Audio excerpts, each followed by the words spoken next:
Hola chavales, estamos aquí en Unión Más, estamos aquí en el Pro Cycling Manager 25 y colisión el título. Hoy vamos a hablar de la victoria de Davide Ballerini en la sexta etapa del Giro de Italia. Antes de empezar este vídeo, recomiendo que veáis el vídeo que subí esta mañana, que básicamente está haciendo esta misma etapa, pero en la serie del Movistar Team. Una vez dicho esto, con la ayuda de Pro Cycling Stats y la página oficial del Giro, pues os voy a pasar a analizar, vamos a presentar, mejor dicho, la etapa número 6. Ya sabéis que es una jornada de 141 kilómetros desde Pastún a Nápoles y estos 141 kilómetros se traducen en 680 metros de desnivel positivo. Como veis, solo había un puerto de cuarta categoría y la parte final pues picaba para arriba y encima ha sido en pavé, que ha sido bastante importante para el final de la carrera. Hay que decir que básicamente esta era la quinta etapa más corta de esta edición del Giro de Italia. Y bueno, también más cosas que tenemos que comentar es que hoy era el hoy es el cumpleaños de Mateo Sobrero, que cumple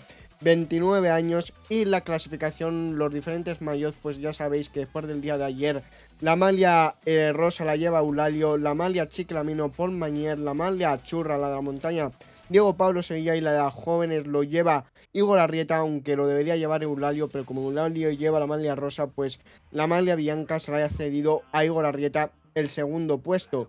Ya sabéis que principalmente pues ya solo estaba el puerto de cuarta categoría, y luego de cara a la clasificación de los puntos, pues básicamente el sprint de Prussiano situado en el kilómetro 92 y luego el final de la etapa. Una vez dicho esto, hay que decir que antes de que se diera la salida veíamos fallos mecánicos para Ben O'Connor y Jan Hindley. Y también otra cosa que tengo que dar una mala noticia es que Felix Endenhard no toma la salida hoy de la sexta etapa. En cuanto a temperatura, pues hacía 18 grados Celsius. Y luego en cuanto a velocidad del viento, 21 km por hora del oeste. Una vez dicho esto, pues bueno, ya se daba la salida. Había un primer intento, pero evidentemente de broma, porque era Lennart Van Empel. ¿Por qué digo que es de broma? Porque, a ver, Van Empel es un corredor de mucha calidad y para meterse en una etapa tan plana como esta, pues no lo veía. A lo mejor sí que quería hacer la broma, pero evidentemente pues un Van Empel donde debería haber podido destacar más pues es en la etapa del día de ayer. Hay que decir otro dato curioso, es que en este kilómetro 139 ya se ha completado el 25% de lo recorrido total del Giro de Italia, y ya estábamos a falta de 139 kilómetros a llegar a 30 kilómetros a los pies del puerto de cuarta categoría. Veíamos una caída de Mateo Sobrero y Coulthard, que bueno, esta caída también afectaba a Jonathan Milan. Ambos, todos los corredores involucrados en la caída cambiaban, o sea, volvían a la carrera después de cambiar la bicicleta, que la explicación ha sido un poco lamentable. Y aquí atacaban dos corredores a falta de 132 kilómetros del Alpecin, que eran Plancar y Bergalito, que básicamente esto es bueno porque nos creíamos todos que iba a ser un día sin escapada. También intentaba reaccionar Tarocchi, pero el corredor de Bargiani no podía, y los corredores que volvían al pelotón pues eran Mateo Sobrero y Jonathan Milan. Luego, como digo, los corredores de Alpecin cogían una pequeña diferencia, y Hatterley pues pinchaba el corredor sudafricano del Jaico. Luego hay que decir que básicamente los más combativos por etapas en estas 5 jornadas que ha habido ya en el Giro de Italia, pues a la primera Tarocchi, en la segunda Vingegaard, tercero Diego Pablo seguía, cuarta Jan Christen, y la quinta la de ayer Igor Arrieta. En cuanto a la última victoria en el grupo 1, pues Plancar ganó en el año 2023 la tercera etapa de la región de Friuli, y Plancar ganó en el año 2021 la primera etapa de la Vuelta a Burgos. A falta de 122 kilómetros tenían una diferencia estos dos corredores del Alpecin de 35 segundos. Y evidentemente otro dato curioso, que como profesionales en este Giro de Italia los que más victorias llevan pues son Dylan Groenewegen con 81, con 49 Ulissi 48, Vingegaard 41, Pascal Ackermann 39, Filippo Ganna. Una vez dicho esto, pues vamos a lo siguiente, dando más información. Como digo, a falta de 116 kilómetros, pues los corredores del Alpecin mantenían una diferencia de un minuto. Perdonar por el fallo en la voz. Y también otra cosa que os quería dar es un dato de cuál ha sido el mejor resultado posible en una etapa de los dos corredores que iban escapados. Pues hay que decir que Plancar en 2025 en la etapa 18 de Cesano Maderno quedó tercero, y luego Bergarito un puesto 119 en la segunda etapa de esta edición del Tour, bueno, el Giro de Italia, que iba a decir el Tour. Hay que decir que a 5 kilómetros para llegar a los pies del puerto de cuarta categoría atacaba Tarocchi el corredor italiano con Tarocci. Venían otros dos corredores que eran Matías Valls y Marcellosi.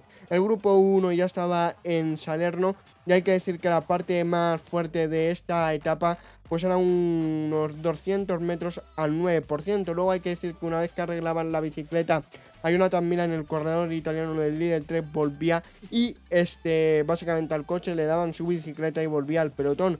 El grupo perseguidor entraba al grupo 1 a falta de 109 kilómetros, que ahora mismo la situación de la carrera es la siguiente. 5 corredores en la escapada que eran Plancaer, Bergalito, Marcelus y Tarocci, como veis el Bardiani y Alpecin con doble representación, y luego por Porti Visit Manta pues Matías Valls. Luego hay que decir que a falta de 107 kilómetros volvía Jonathan Milan al pelotón y Plancaer cedía de cabeza de carrera a punto de acabar el puerto de cuarta categoría. El COM lo ganaba Matías Valls, protegiendo así a Diego Pablo Sevilla, porque ya sabéis que Tarocci tenía puntos, que el corredor italiano pasaba segundo, tercero Marcellusi, que básicamente pues en la clasificación virtual de la montaña pues básicamente el único cambio que había es que Tarocci con 14, con los 2 puntos sumados hoy, pues adelantaba a Inés Rubio, y Plancaer era capturado por el pelotón a falta de 102 kilómetros. Luego veíamos una caída de Nico Denz, Hoff y Nelson Oliveira, que la causaba Nico Denz cuando iba en las primeras posiciones del pelotón, en la posición 15 o de 20 a 30 aproximadamente.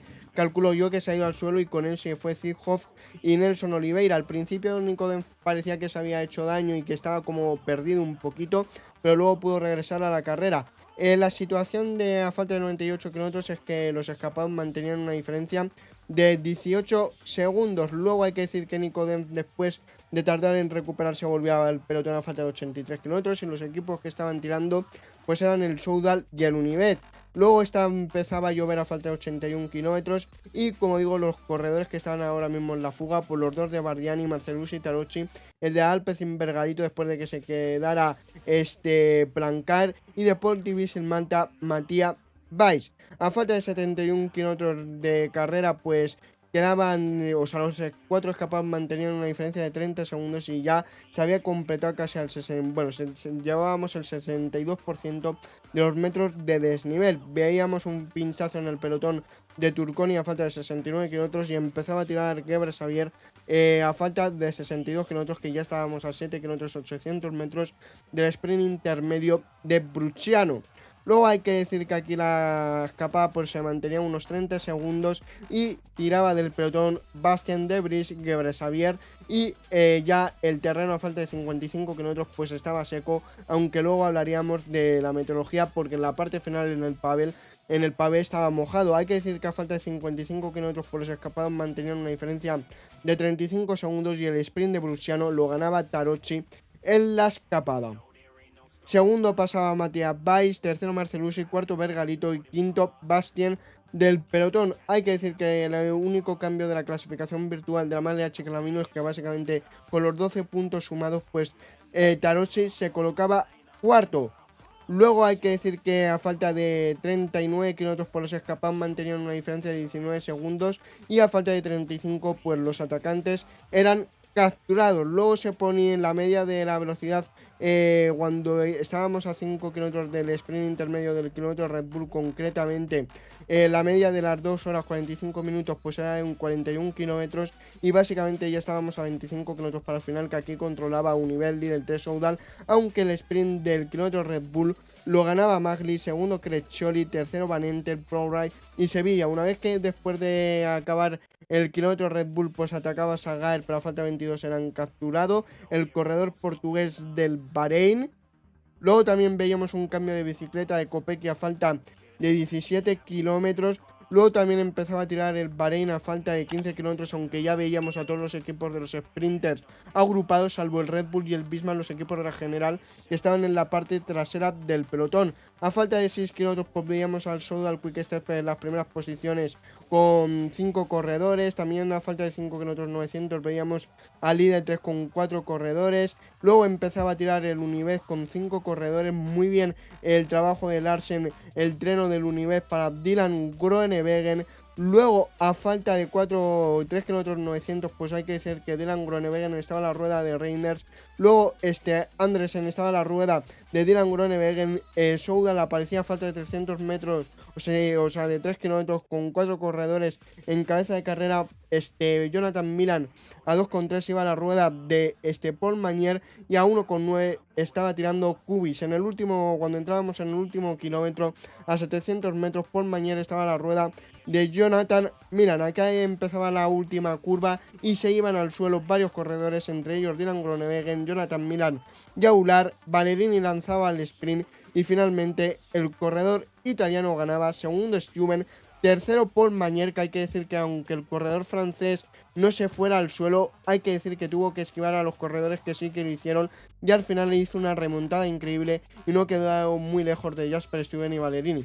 Una vez dicho esto, pues vamos a repasar el top 10 de la etapa. Primero Valerini, segundo Stuyven, tercero Paul Magnier, cuarto Plowright, quinto Ben Turner, sexto Sagan, séptimo Mozzato, octavo Magni 900, décimo Casper Van Underen, la Maglia Rosa, primero Eulario, segundo Igor Arrieta, tercero Scaroni, cuarto Raccagni, quinto Kulse, sexto Ciccone, séptimo Christen, octavo Stor, noveno Bernali, décimo Tina Ersman, de la Maglia Ciclamino, primero Paul Magnier, segundo Milan. Pero ya veis que con la victoria de hoy se ha colocado Valerini tercero. Luego la clasificación de la montaña, pues primero Diego Pablo Sevilla, segundo Igor Arrieta, tercero Nelson Oliveira, luego la Maglia Bianca, primero Eulario, segundo Igor Arrieta, tercero Raccagni, y luego por equipos, primero el Astana, segundo el Movistar y tercero el Tudor. Una vez dicho esto, pues vamos a intentar replicar aquí la victoria con Valerini, aunque aquí va a estar muy complicado porque no va a haber el terreno, no está el terreno de pavé, y luego nos acaba picando para el final de la carrera para arriba. Una vez dicho esto, nos vemos en la etapa 3D. Conectamos cuando quedan menos de 40 kilómetros para acabar esta sexta etapa, que aquí la estamos corriendo con el Astana en formato clásica. Y bueno, vamos a ir preparando el treno,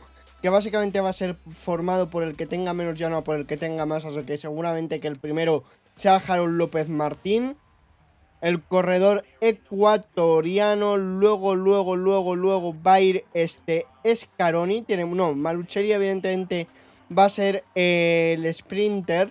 Bueno, va a ir delante de básicamente Valerini, que va a ser el que, para rendirle un homenaje, el que lance el sprint. Bueno, el que lo haga, aunque le va a lanzar, como digo, Malucelli. Vale, luego Harold López Martín, vale, que ya está tirando. Luego he dicho que 70 ya no, Malucelli no, evidentemente. Valerini tampoco. Sí, tiene que ser... Perdonad por tener que toser, pero ya sabéis que estoy amarillo. Luego Scaroni, Silva tiene 74. Vale, pues tenemos que poner al uruguayo, casi a lo tonto. El Astana tiene 2 victorias con la del uruguayo y también la de básicamente Valerini, la de hoy. Así que el Astana está haciendo muy buen Giro de Italia. Encima han vestido la Maglia Rosa el día de Silva. Vale, luego 75. Vale, tengo que poner a Diego, Ulisi. Luego vamos a colocar a Livings. Luego a Betiol. Ahí está. Luego de Betiol vamos a colocar a Malucelli, que como digo va a hacer el lanzamiento a Valerini. Evidentemente va a quedar por delante el señor Malucelli, pero bueno, es lo que hay. Y porque quiero básicamente hacer el homenaje a David de Valerini, que como digo es el que ha ganado. Y Paul Magnier seguramente que si no se llega a caer, pues es el que hubiera ganado, porque pese a haber tenido que poner los pies en el suelo, ha tenido una capacidad increíble para ir remontando. Vamos a poner aquí un 89 ya. Más que nada porque ya veis que queda muy poco terreno. Concretamente 20 kilómetros, y lo vamos a pasar ya la pancarta. Ahí la vemos. Vale, por la izquierda viene de Calón con Tobias Lunandresen. También un Ives, que lo ha hecho increíble salvo el final. También el Alpecin con Kaidan Gross. Lotto con Arnaud Elay. Soudal Quick Step, evidentemente con Paul Magnier. Y el Lidl Trek con el señor Jonathan Milan. Una vez dicho esto, vamos a pegar una pequeña aceleración con Harold López Martín, porque ya el corredor ecuatoriano no le vamos a usar mucho más. Vale, vamos a darle el gel por el que dirán, básicamente. Vamos a poner ya a tirar a Scaroni. Vamos a irnos como lo lleva Valerini. Ya veis que estamos aquí bastantes agrupados los corredores y los equipos que vamos a disputar el final de la etapa. Que como digo, aquí con el Astana lo estamos corriendo en formato clásica. Vale, aquí el Universo son los que primero van. Vale. A ver, si picara otra vez un poco para arriba puedo acelerar con Scaroni. Bueno, como con Scaroni me da igual y quedan 12 kilómetros, vamos a intentarlo. Bueno, de hecho yo creo que voy a poner ya a Livings, a estos corredores me voy a saltar. La verdad es que Scaroni, sobre todo Silva y Diego Ulisi, no me han hecho nada, básicamente porque esta gente la ha puesto bastante tarde. Vamos a ver Livings con el 75 en llano, que evidentemente se le tiene que dar bastante bien al corredor belga. Para aquí están acelerando los Unibet con Debris, Soudal. Cuidado que estamos muy atrás, ahora estamos empezando a remontar. Vamos a darle ya el gel al corredor belga, como decía, estamos a 6 kilómetros de la línea de meta de Nápoles, que aquí en el videojuego por no estar representado la parte de pavé y que pique para arriba al 3,6%, ya lo estáis viendo aquí, que, bueno, perdonad por el lío en la voz, que básicamente no está bien representado, como digo, no está el pavé ni tampoco pica para arriba al final, que eso es una putada. Vale, vamos a poner a Betiol, que llega tarde también los habituallamientos, pero bueno, es lo que hay. Vamos a ir acelerando con Betiol, 2 kilómetros, vamos a ir acelerando con el italiano, también con Malucelli, también con Valerini. Evidentemente vamos a hacer un buen puestómetro, pero tiene pinta que va a ganar Paul Mañer en los últimos momentos, que remonte segundo Tobias Luna, Andresen. Vamos a ver cómo hemos quedado. Mira, el primero del equipo ha sido Betiol, después Valerini, pero bueno, es lo que hay, no pasa nada. Que a ver, lo de Paul Mañer no ha quedado mal, porque realmente ha quedado tercero el corredor francés. Vemos a lo más alto al corredor de Soudal Quick Step. Y bueno, una vez dicho esto, perdonad por el fallo en la voz último. Si os ha gustado el vídeo, dale un like, si no un dislike, y espero veros en el siguiente vídeo directo. ¡Adiós!